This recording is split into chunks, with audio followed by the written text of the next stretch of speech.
If your team of therapists is flat, inconsistent, results are varied, it's not because they're bad. It's because you stopped leading them. So it's kind of your fault. When I first started running my clinics, I honestly thought that leadership meant being the first one there, the last one to leave, the person that saw the most amount of patients, and the person that worked the hardest. To me, that was leading from the front. As it turns out, that style of leadership, it's actually really bad. What people actually want when they're in the workplace is certainty. They want direction and a vision that resonates with them, and they want a pathway to more growth. Now, if you get this right, you've got a super dialed in culture, you've got patients that rave about you. And as a little bonus, you have freedom because you have a team that works without you being there. So you can go on holiday without having to check your phone every 10 minutes. You can go pick up your kids from school and you can go and do whatever you want to do that isn't in the clinic because the culture's there and your team is super motivated. So I'm going to share 4 things that I think are really important for being a great leader. And the first is having a very clear, vivid vision that gets you out of bed as a leader, that excites you, and that you can describe to your team in great detail and get them very fucking excited for what you're trying to do. And if you're not sharing it regularly with your team, they're going to make up their own version of what their vision looks like, which is not aligned to yours, or they just leave.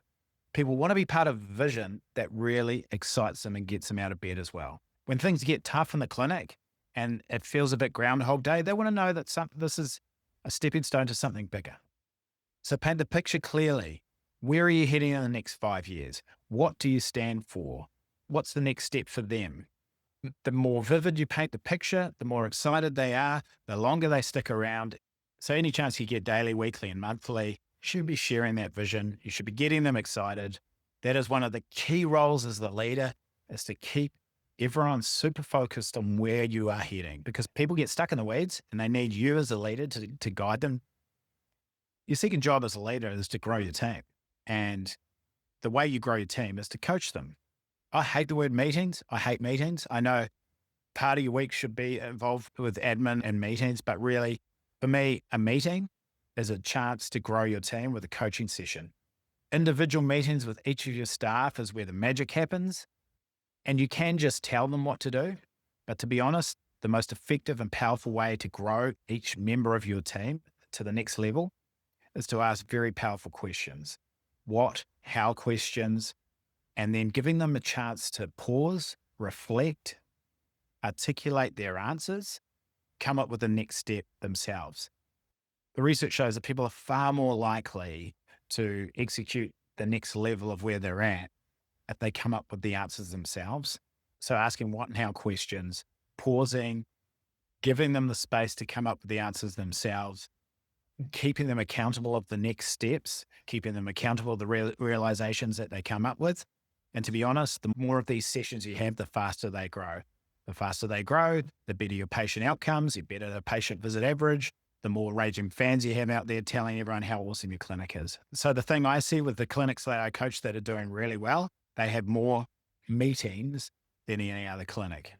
So their team is growing faster and getting better results quicker. Now, the third thing you must do as a leader is to uphold your values. Now, every single therapy clinic out there should have a set of values. I now call them standards. I think it makes more sense. It resonates more with me. It's like the expectations that you have as the leader. So your first job with your standards is to uphold them. You must uphold the standards yourself. And look, let's be honest, you're a human being. Some of the time you stuff up. I know I do. But if 70 to 80% of the time you can lead with your values, your standards, then you are doing well. And then your next job is to tell your team what those standards are regularly, daily, weekly, monthly, what good standards look like, what your good values look like. The opposite to that, what is not acceptable, what is not upholding your values or standards look like. And drilling this in day after day.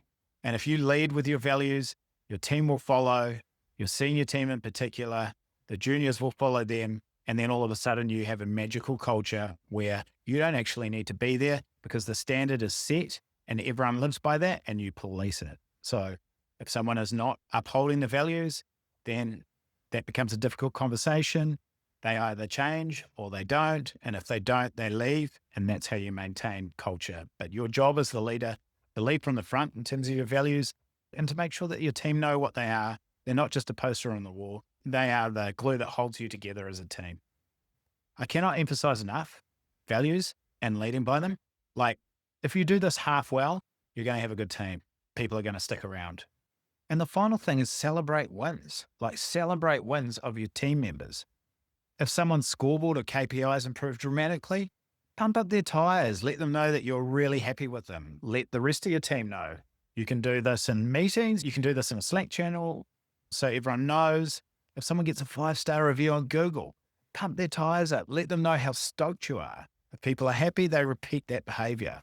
We're always so focused as leaders on what's next, what's broken, how can we do better, that we forget to celebrate wins. And the more wins you celebrate, the culture's better, and people want to stick around because they feel good. So if we recap what we've talked about today, the first thing is, as a leader, you need to know your vision inside out. Where are you heading? You need to tell your team regularly. The second thing is you need to coach your team to help them grow and evolve. Someone that's constantly evolving and getting better with your help is going to stick around. Someone that feels stuck and isolated is not. So use your meetings as coaching sessions. Ask powerful questions, what and how questions. Pause, give them space to come up with the answers. It's a really hard thing to do as a leader, but you have to shut up and let them come up with the solutions themselves. Then you need to have a set of standards or values that keep you together, and you need to live them yourself as a leader. And then you need to constantly remind your team and celebrate when they're doing that well, and celebrate when anyone in your team's doing a really good job. It's not always about nitpicking and getting pissed off with people. Celebrate what they're doing well. Now, I have an exercise that I give to my 7 Figure Physio Program that I'm happy to give to you. It was given to me by a very powerful Silicon Valley startup guy that really helped him guide companies.